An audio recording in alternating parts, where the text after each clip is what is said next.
Habíamos dicho que teníamos, pues básicamente, tres enfoques o paradigmas de la investigación. Ya vimos el cualitativo y el día de hoy vamos a ver específicamente el cuantitativo. Nos vamos a centrar entonces en este paradigma o este enfoque de la investigación, el cual se aplica en nuestras carreras, ¿verdad? En la biología, en las ciencias de la salud, nutrición, la química biológica, todo lo que es la facultad y otras ciencias afines, ¿verdad? Del área de la salud, aplican este enfoque cuantitativo. La investigación cuantitativa se basa en la recolección de los datos que, aquí está la clave, se fundamenta en los procesos de medición y las respuestas que nosotros obtenemos se reduce a valores y los vamos a poner, perdón, entre comillas, porque es importante que nosotros distingamos a qué nos referimos con valores. Lo voy a decir al final del párrafo. Siendo entonces estos procesos y las respuestas son susceptibles a ser tratadas por medio de operaciones matemáticas y por lo tanto se puede aplicar los métodos estadísticos de análisis. Entonces, fundamentamos el proceso cuantitativo en la medición. Y los valores, y por eso está entre comillas, es que estos pueden ser numéricos, que es lo que uno lo asocia generalmente a un valor, es un número, no necesariamente. También hay valores no numéricos, ¿verdad? Entonces, los valores numéricos no es complicado para nosotros identificarlos. La edad de una persona, el peso, la longitud del ala de una gallina, la cresta de un gallo, todo lo que podamos medir, ¿verdad? Y que el resultado de esa medición es un número, pues nos está dando un valor numérico, ¿verdad? Sin embargo, también nosotros podemos manejar en estadística valores no numéricos, y esto hay que hacerlo bien enfático, de que se refiere a aquellas características que no se pueden definir con números, pero sí por ciertas categorías o características particulares. Por ejemplo, el más sencillo, el sexo, ¿verdad? Tenemos en la naturaleza el sexo masculino y el sexo femenino, machos y hembras. En términos prácticos, estamos diciendo que esa variable, así se llama, sexo, es una variable, es una característica que podemos medir de alguna manera y podemos clasificar en dos valores, ¿verdad? Pero esos valores no son numéricos, son categóricos. Entonces, el resultado de las mediciones categóricas puede ser contado, ¿verdad? En una clase, si estamos hablando de hombres y mujeres, ¿verdad? Del ser humano, podemos decir, hay 25 mujeres y 5 hombres. Contamos las características que se presentan en cada una de las dos, en el grupo, cuáles son las dos características. Si estamos sexando pollitos, digamos, en términos de macho y hembra, podemos contar cuántos machos, cuántas hembras, y entonces ya le estamos asignando a esas características que no son numéricas, sí les podemos asignar un número cuando se cuentan. Y entonces ya podemos aplicar la matemática y la estadística. Entonces es bien importante que ustedes tengan claro que los valores numéricos son aquellos cuyo resultado de la medición es un número. La edad, el peso, la concentración de colesterol, glucosa en ayunas, etcétera. Mientras que las no numéricas son aquellos que representan características que se clasifican en categorías. Macho, hembra, femenino, masculino, el grupo sanguíneo, ¿verdad? Ustedes normalmente saben su grupo sanguíneo. Yo soy O positivo, ¿verdad? No es un número, pero es un valor. Yo soy O negativo, es diferente, ¿verdad? El otro es A, el otro es B. Entonces ahí hay características que son importantes reconocer como valores. Cuando se hace la taxonomía de una planta o de un animal, se recurre a esas características morfológicas, ¿verdad? Presencia de una espícula o ausencia, ¿verdad? El color, ¿verdad? De la pluma. Todas esas características no son numéricas, pero son valores. Y entonces son susceptibles de ser contadas y después aplicar la matemática y la estadística. Ya con esta aclaración muy importante para poder basarnos en el paradigma cuantitativo, podemos pasar a dar una definición aproximada. La investigación cuantitativa plantea la utilización del método científico en todo el proceso para buscar la explicación de los fenómenos, ¿verdad? El investigador se hace cuestionamientos o preguntas respecto a los fenómenos. ¿Por qué sucede? ¿Qué pasa? ¿Qué respuesta tengo si cambio esto? Todas esas preguntas tienen que ser explicadas de alguna manera. Y entonces lo que se hace es buscar regularidades o reglas o teorías, ¿verdad? Que puedan explicar los fenómenos. Es decir, esas leyes generales que expliquen la realidad o la verdad científica, como se le llama también, con base en una información que es cuantitativa y medible. Explica la realidad entonces a partir de datos numéricos, repito, esa realidad o esa verdad científica que han sido medidos por ciertos métodos que son apropiados o adecuados para cada tipo de investigación y de fenómenos que estamos analizando. Y para lograrlo, entonces, nos basamos en la estadística. Aquí sí vamos a aplicar los métodos estadísticos. Por eso es que cuando nosotros nos basamos en el método científico y hacemos investigación cuantitativa, la forma de análisis es la estadística. ¿Qué características podemos decir que tiene la investigación de tipo cuantitativo? Pues básicamente tenemos un razonamiento deductivo que se divide en tres grandes acciones, llamémosle así: la axiomatización, la postulación y la comprobación. O sea que el razonamiento parte de lo general, ¿verdad?, a lo específico. Ese es el pensamiento deductivo o razonamiento deductivo, ¿verdad? Nos vamos a basar de cuestiones generales para poder llegar a algo particular. ¿Qué es la axiomatización? Este primer elemento, axiomatización, es de que ustedes, para hacer una investigación, partimos de verdades ya probadas, axiomas, ¿verdad? Verdades ya probadas son axiomas, por eso se llama axiomatización.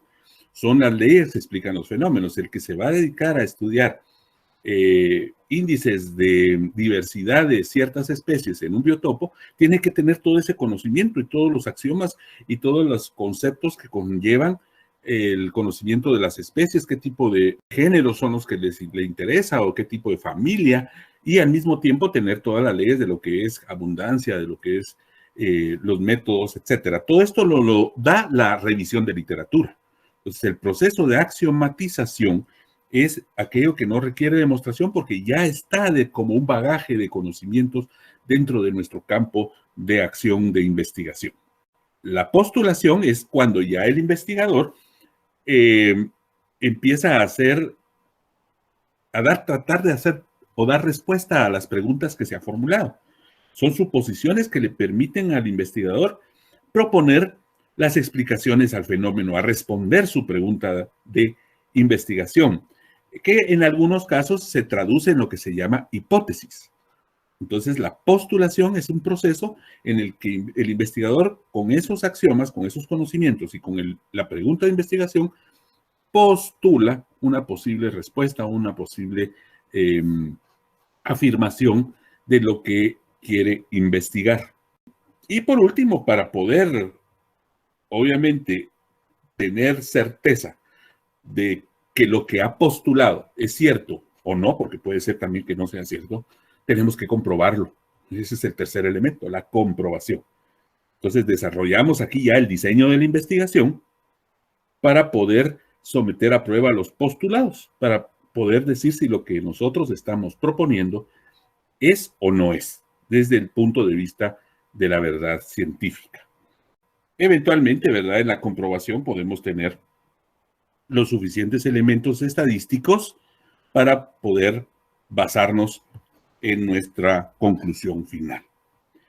Algo importante es que todos estos procesos científicos que se basan en el método científico y en la investigación cuantitativa no son eternos. Es decir, nosotros podemos tener resultados que nos lleven a comprobar y a desarrollar nuevas verdades que posteriormente van a ser sometidas a prueba por otros científicos y eventualmente esas verdades pueden ser pasajeras, ¿verdad?, muy efímeras, o pueden ser muy perdurables hasta que no se demuestre lo contrario. Generalmente, entonces, la característica de la investigación cuantitativa es que prueba hipótesis, aunque vamos a ver más adelante que esto es cierto a medias, ¿verdad? Hay algún tipo de investigación cuantitativa que no necesariamente prueba hipótesis, pero en la generalidad de los casos eso es lo que se pretende, ¿verdad? Comprobar el postulado. Las hipótesis se generan previamente al proceso, ¿verdad? No se hacen durante el proceso ni después, como veíamos que sí sucede en la investigación cualitativa, ¿verdad? Aquí antes nosotros planteamos todo lo que nosotros queremos probar como hipótesis de trabajo.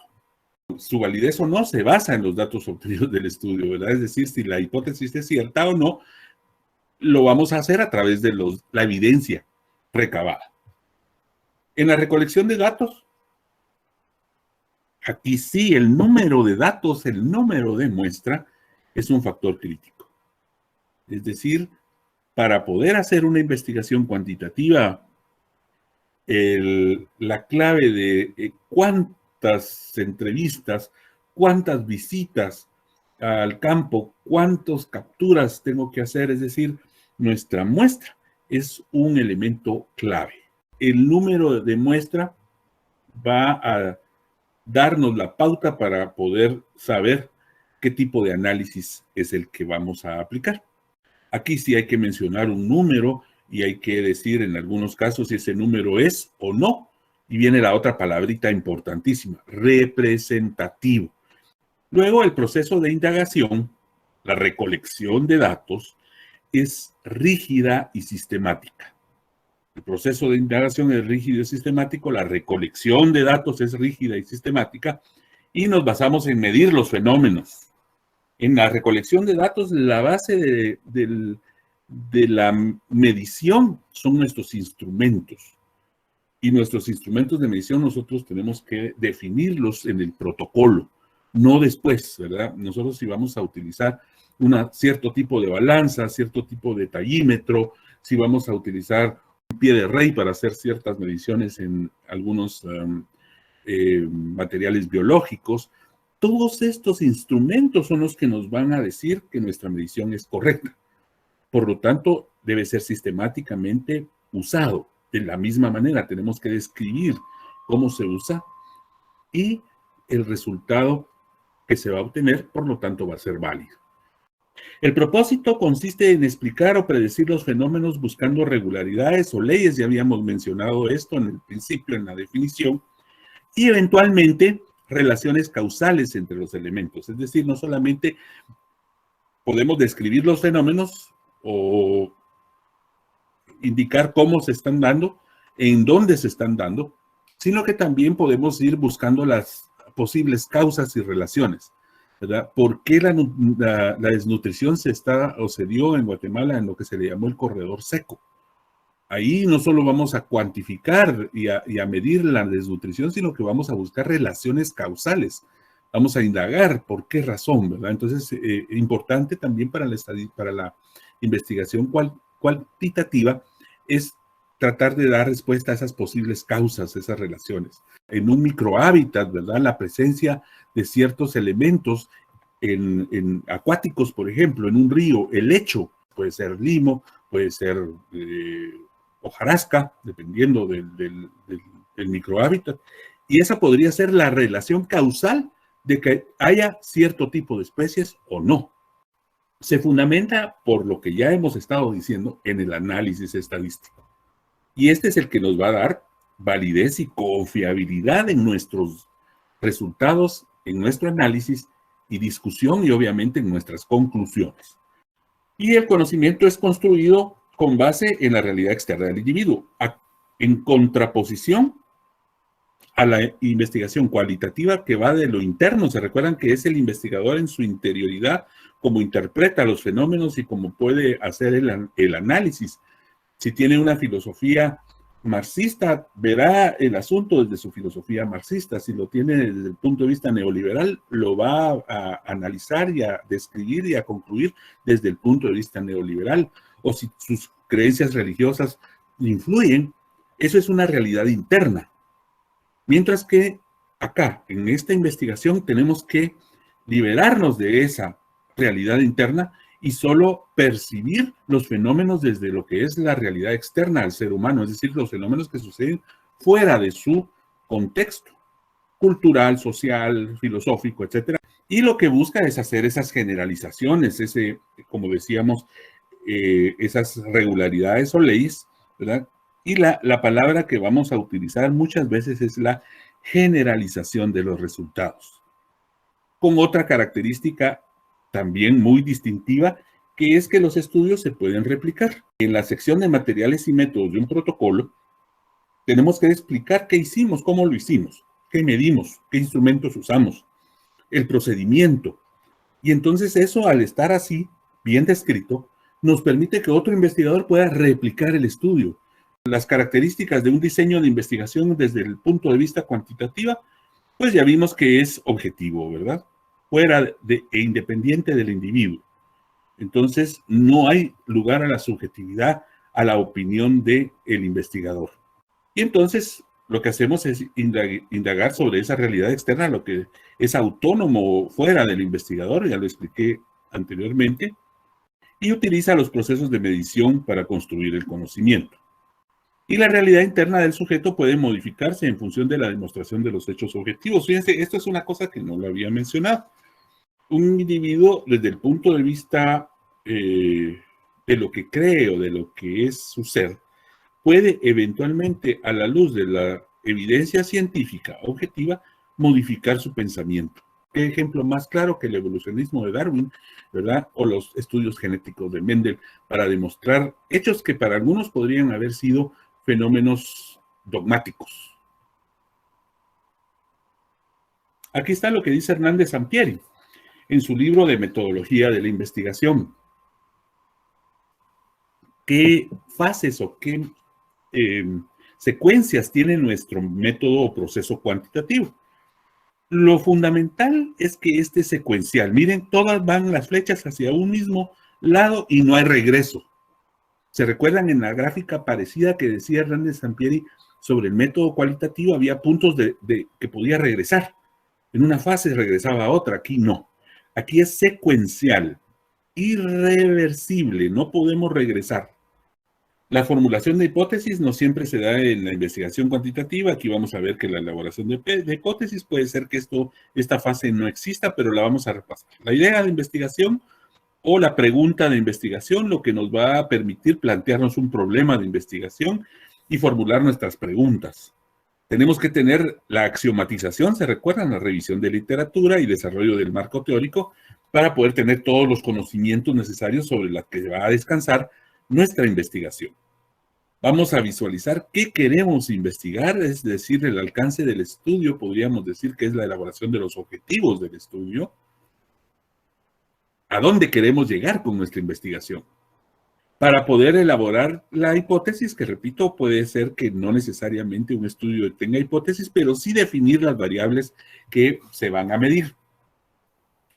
Por lo tanto, vamos a desarrollar ya el diseño con este primer grupo de elementos. Son los que necesitamos para decir, bueno, vamos a hacer un diseño en el cual se calculará una muestra. Primer paso, definición y selección de la muestra. Luego tenemos una serie de procesos que vamos a seguir para hacer la medición y recolección de datos. Una vez obtenidos esos datos, los vamos a analizar. Ahí viene la estadística en esta fase 9, para obtener al final, ¿se recuerdan aquella gráfica donde entran datos? Se procesa estadísticamente y salen resultados. Puede haber una situación en uno de estos pasos que eventualmente nos haga replantear algo, pero no hasta acá, sino que es acá. En la fase 8, en la recolección de datos, podríamos regresar a la fase 7 y modificar de alguna manera quizá el diseño. Este caso de la pandemia vino a modificar muchos procesos de investigación que estaban planificados durante el 2020 y digamos que algunos quizá todavía durante el 2021. El investigador tenía planificado hacer sus viajes de campo, hacer sus recolectas o ir a hacer entrevistas, ¿verdad? Al corredor seco o a donde le interesaba conocer y hacer ciertas mediciones. Sin embargo, la pandemia vino y le causó cambios en su diseño. En el proceso de recolección de datos se vio afectado. y entonces tiene que redefinir su muestra y su diseño. Es el único caso en el que podemos regresar dentro del método, y es válido, dentro del método cuantitativo, porque en la parte de recolección de datos no es lo mismo lo que se planifica a lo que es en la realidad. Hablando de otras cosas, sino de la pandemia, puede ser que el investigador tenga la intención de ir a hacer un muestreo en un área protegida, pero encuentra que está siendo invadida por narcos, como sucede en toda la parte de allá de Chocón, Machacas, en Izabal. ¿Va a poder entrar a hacer sus estudios? No. Va a tener que cambiar los sitios de muestreo a lugares donde no estén esas incursiones y talas de mangle que hay para poder trasegar droga.